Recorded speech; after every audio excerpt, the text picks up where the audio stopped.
desire of every heart and soul, an exotic, luxurious, sumptuous, everlasting land and life of bliss. What should one do in times like these of plagues and viruses? Should they move elsewhere?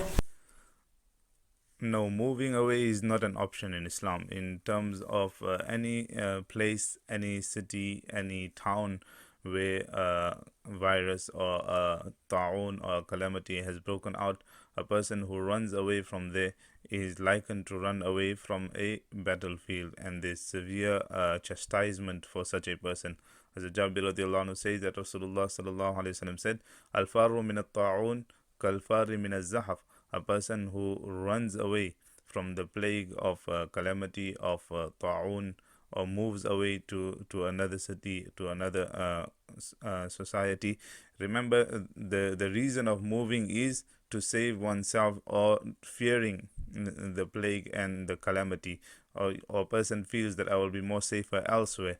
That is the reason of moving. Yes, however, if the reason of going out of the city or traveling from one place to another place, either it's to return back to one's home, or is it for business purposes, or any other important aspect, and the primary factor is not that a person is trying to save themselves and moving away fearing the ta'un and the plague, if that is not the primary objective, then this hadith will not apply to that person. Many people use this hadith in the wrong context, and they'll be like, why are people still traveling? This is what hadith is mentioned, etc. The hadith have mentioned that a person should not move away from there fearing the ta'un and the plague and the virus, etc. However, if a person travels due to business, a person is traveling due to visiting a family member, or a person is traveling due to attending a funeral, a person is traveling due to returning back from another place back to his home, etc., then all that this hadith will not apply to those types of people and intentions.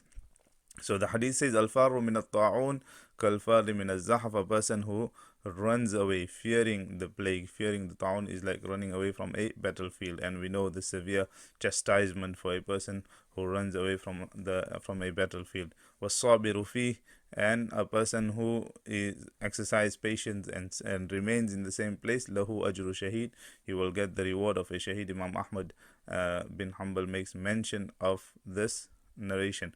Also, we need to keep in mind that this is indeed the precautionary measure that the Prophet ﷺ has put in place, that if there's a plague in one place, there's a virus in one place, then that entire city should go into lockdown, that entire town should go into lockdown. And this lockdown actually has come 1400 years ago. Rasulullah ﷺ has already given us the indications of what to do in terms of a virus outbreak, or in terms of a plague, etc.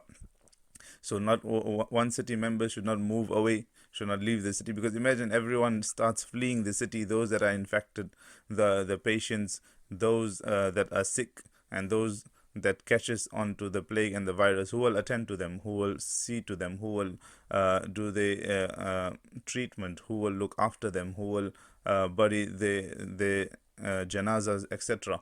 So Rasulullah sallallahu alaihi wasallam, through his divine wisdom, has already given us the indications 1400 years ago, which today even our health sectors and scientists, they acknowledge that what Rasulullah sallallahu alaihi wasallam has said is absolutely correct, that the city itself stays on a lockdown, and the city itself continue to operate internally. However, the lockdown should be imposed from people traveling to far distances, so that the virus and the ta'un does not spread elsewhere.